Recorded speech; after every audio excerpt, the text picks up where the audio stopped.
Good morning, everybody, and welcome to Reopening Alabama, a mayoral town hall series presented by AARP of Alabama. I'm your host, Ivana Harinque, and today I am joined by Mobile Mayor, and that is Mayor Sandy Stimpson. Mayor, how are you doing this morning? Doing wonderful. You doing well? I'm doing well. Yes, sir. Well, we appreciate you taking your day and your Thursday morning to spend a little time with us, answer some questions about coronavirus reopening and everything around that topic. Well, look, I'm honored to be here. But before we get started, I would like to say, since AARP is sponsoring this, that the executive director, Joanne Jenkins, is from Mobile, Alabama. So, hello, Joanne. Great. I did not know that. Good comment there and good remark. I'm sure, that's a fun fact of our day. So Thanks, Mr. Mayor. We'll jump into, some of the questions we've got now. And then later on, we do have a question from our sponsor, AARP of Alabama. So first, let's talk about something that has been really on the mind of everybody in the Mobile area and really South Alabama in general. And that is the mask ordinance that is happening in Mobile that the city of Mobile is under. So what is your thoughts on the reaction that you've gotten to the mask ordinance? How has that affected the city, and how have the people in the city, has it been affected to them? It's not unlike a lot of controversial issues. You have people that are really very strong on both sides of it. They send information from scientists that validate you should wear it, you shouldn't wear it, and so forth. But what I sense is that people are starting to gravitate toward their responsibility of wearing the mask. And I think that we'll see more of that, because my understanding is there's going to be some PSAs that run by famous people, or certainly highly respected people, recognizing and telling the story that, this is an obligation that we have. And I would maybe compare it to this, is that if you go back to World War II, our parents and grandparents, they had to make sacrifices in order to win that. We're in a war right now with coronavirus, with COVID-19, and we've got to win. And there are people that really don't think that they maybe have to make a sacrifice. But to me, wearing the mask is not a sacrifice. It's just something that we should do. Now, the mask issue has been a hot topic nationwide, but especially statewide, because about several weeks ago now, the governor had a press conference and said that it was something to the effect of, y'all wear your mask. And she said, look, I wear my mask. I would implement a statewide mask ordinance, but it would not be enforceable. And that's what she said then. She has not implemented any sort of statewide mask ordinance since that press conference. What do you think about that? Do you wish that the state would have enacted a statewide mask ordinance so you didn't have to do it in the city? Or do you think that should be a city issue? I think a lot of mayors and city councils and others are looking for cover. They have a difficult time making the decision. I think that if I were the governor, I'm not so sure that I would have did exactly what she did, but we recognized that we needed to step up, that we didn't need to wait on the governor to do something. And ours was based on what was going on in the city of Mobile, the experiences that we've had. And so I don't fault her for what she's done, because the first time, when we had conversations about COVID and things that the governor's first order, there were sheriffs that came out and said, we're not going to enforce these orders. Well, one of the first first tenets that you would have in law enforcement is you really don't ever make a law that you can't enforce. And I would have to say that we, knew that when we passed this ordinance, it really is very difficult to enforce it. But the point that we were trying to make is that this thing is a lot more serious than what maybe some people want to believe. And so it was more about part of the messaging that we need your help. There are people out there that maybe not as healthy as you, that we need to respect and try to get this done. And I know that I had seen some of the documents from the city that the first offense for not wearing a mask in a public place in the city of Mobile is $50, and it goes about $100 after that for each subsequent offense. Do you have any idea about the enforcement of that? Have there been a lot of fines issued for people not obeying that ordinance? So during the conversation about the ordinance and the administration's position on it, the term we use, the phrase we use, is we're much more interested in handing out masks than we are citations. And so we had approximately 25,000 masks on hand that we distributed to all of our officers, put them in our police departments, and we instructed our officers, your mission in this, and from an enforcement standpoint, is if you see somebody that's supposed to be wearing a mask in a place where they should have it on, we want you to approach them and ask them to cooperate and please wear the mask. And at this point in time, we haven't had anybody or confrontation, let's say, that has caused us to do something different. And I had this conversation with the mayor of Birmingham, and I think that you as the mayor of Mobile are in a similar situation, and that is that there are some smaller cities in Mobile County that surround the greater city of Mobile, and those cities, say Saraland, Chickasaw, those areas might not have any rules in place regarding masks. Do you worry about your citizens going maybe in and out of those smaller cities or communities that don't have an ordinance like yours? Yeah, so are theirs coming into our city to shop, the same vice versa. Well, fortunately in Mobile, we're like Jefferson County in that we have our own public health officer who did, on the heels of the city council passing our ordinance, then he issued an executive order to cover the entire county that mirrored our order. So it covered Saraland, Dauphin Island, it covered the entire county. So when we knew that was probably going to happen, in Mobile, we have a unified command, which consists of the mayor, a county commissioner, and the public health officer.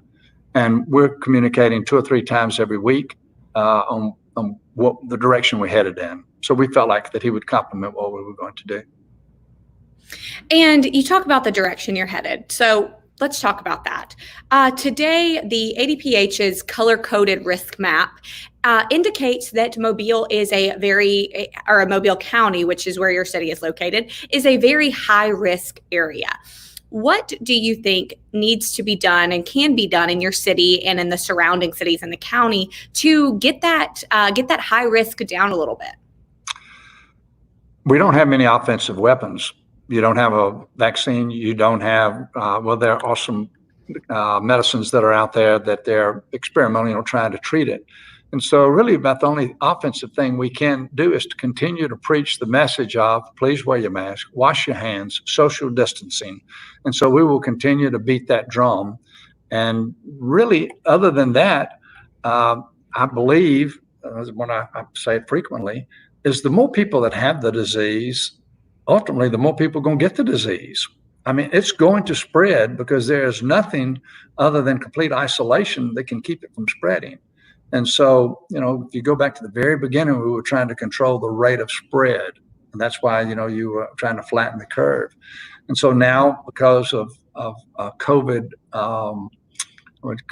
fatigue, people are tired of being locked down, not being able to go where they want to go. I think that's part of why we're seeing the spike that we have now. And again, the more people that have it, the more are going to get it. I don't know how you get around that. Yeah. Yes, sir. And I think that I like the way you put that COVID and coronavirus fatigue. I think that's a great phrase. And I think that's something we all have.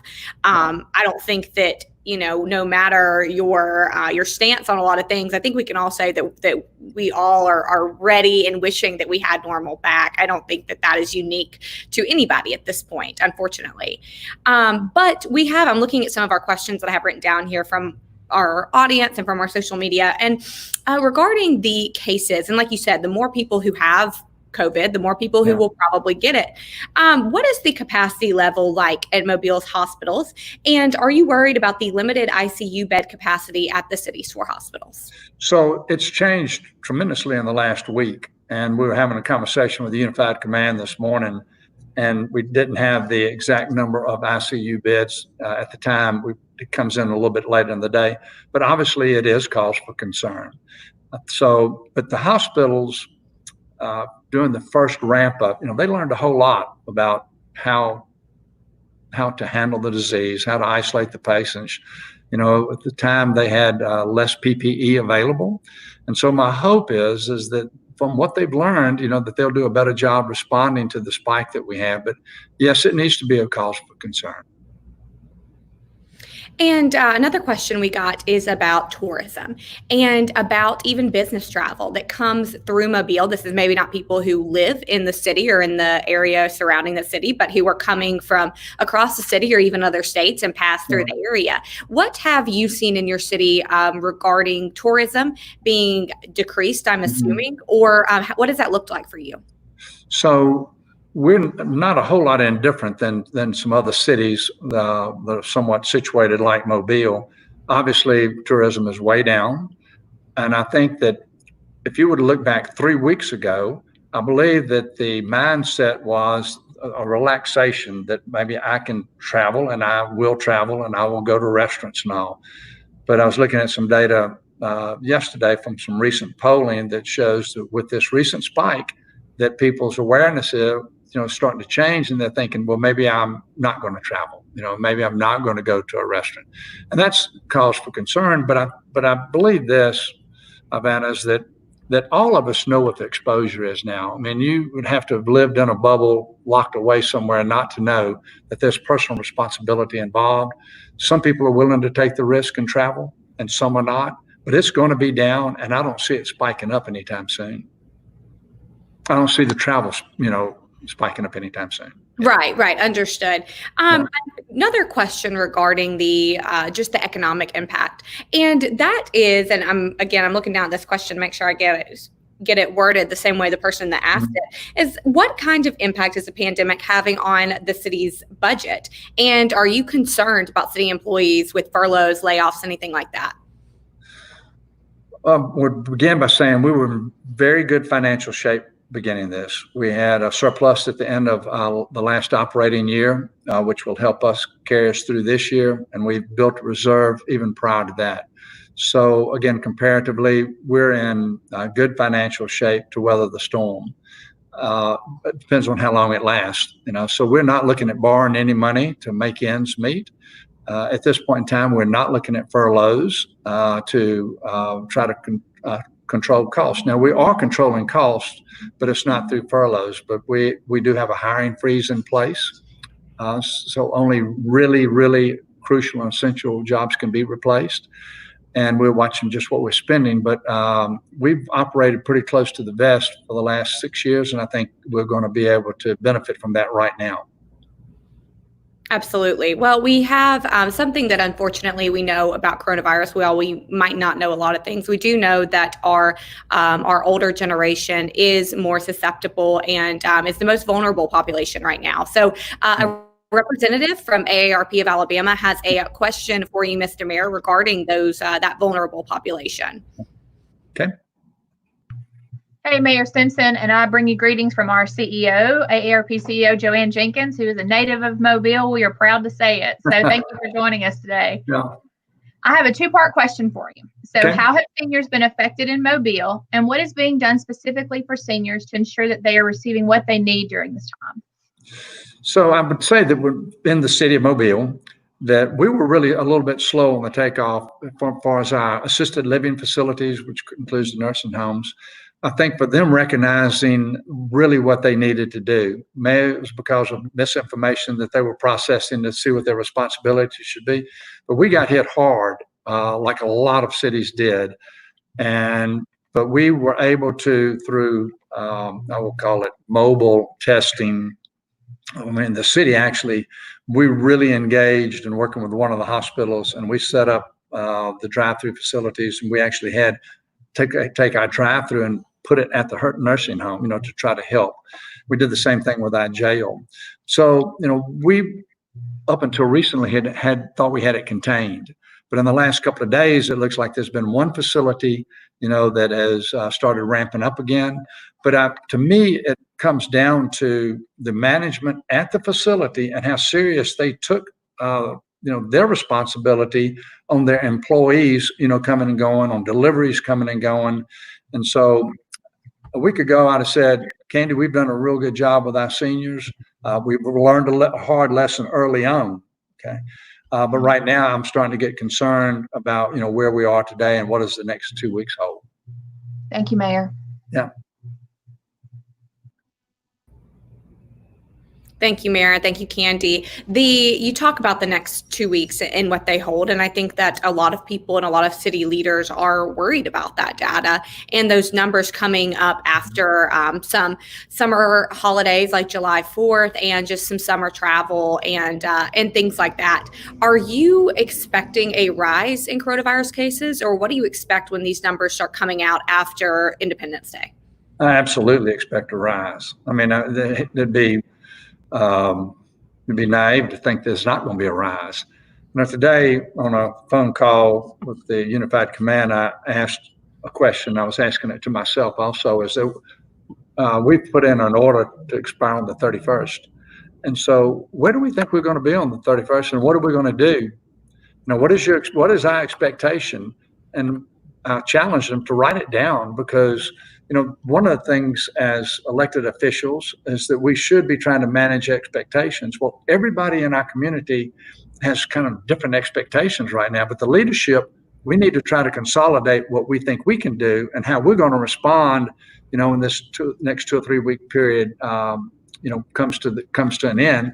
And I can't give you an answer on what I'm going to write down right now at this moment of what we will do, but by forcing ourselves to do it, I hope that we'll be able to unite the community, tell them what we're going to do for the next period of time and what we hope that outcome is going to be.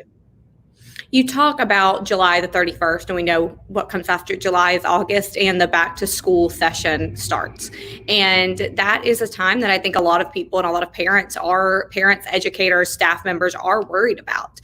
Are you worried about the fall coming and the start of school? And if so, what do you think can be done to combat the spread of coronavirus in schools? So this morning I had the opportunity, early morning meeting with the superintendent of the public school system here. And, he has a plan, that he will roll out shortly. So I don't want to, trump him in saying what the plan is. So they've given it a lot of thought.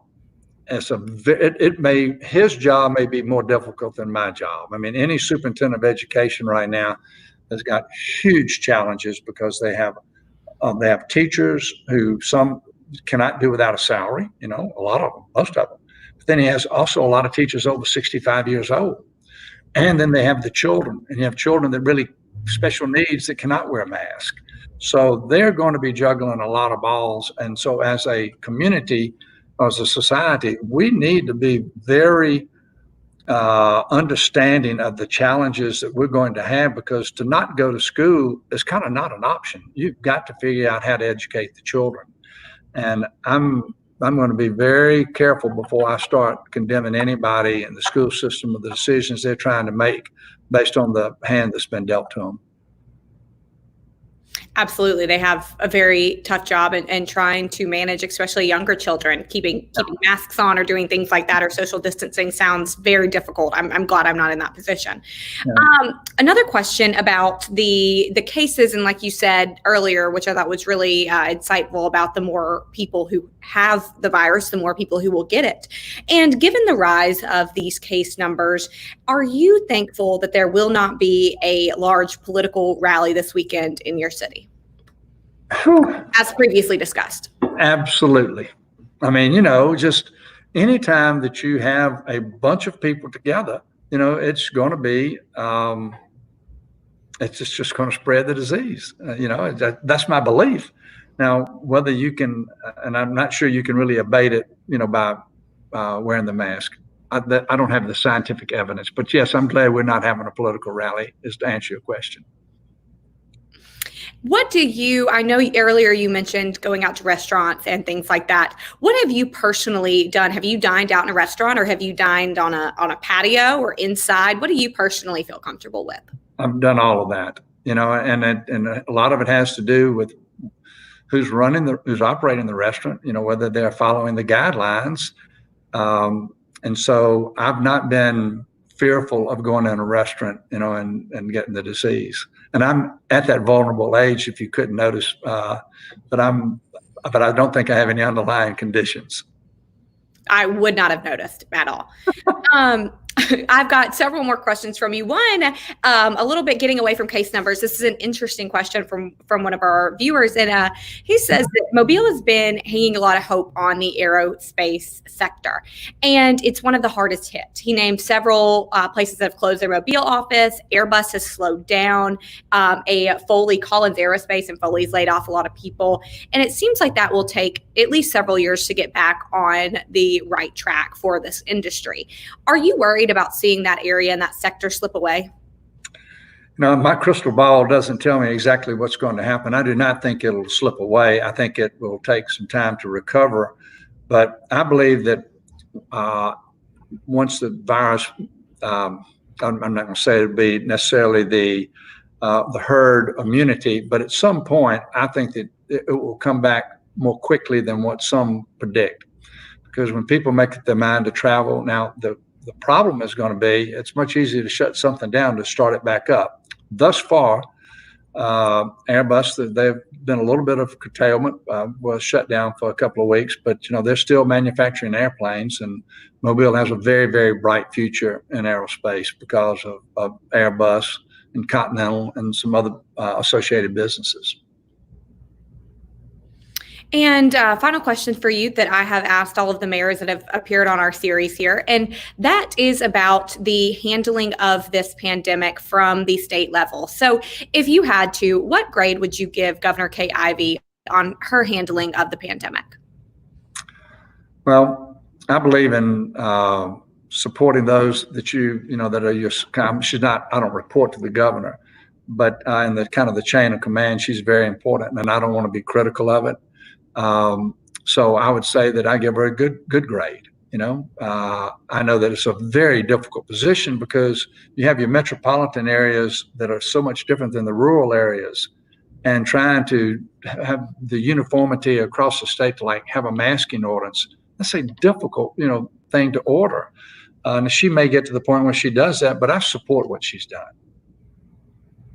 And one other comment I would make is that question you had on when you were tweeting this morning, you can tell them that I love the Chick-fil-A original, okay, the classic, okay? I'm very glad that you answered that burning question. I agree with you on that. Maybe I should get the grilled, but what I should do and what I've actually done there. Chick-fil-A is the best, not just good food, but the best at processing you through the line to get your food and get you out of there. They're amazing. I think that is something that no matter what side of the political aisle you are on, I think we can all agree that it is my pleasure to eat at Chick-fil-A and all of our pleasure. So there you go. Thank you so much, Mr. Mayor. And thank all of you so much for tuning in today. We've enjoyed this morning talk with Mobile Mayor Sandy Stimpson. And again, thank all of you for watching and joining our Reopening Alabama series, which is presented by AARP of Alabama. Yep. Thank you.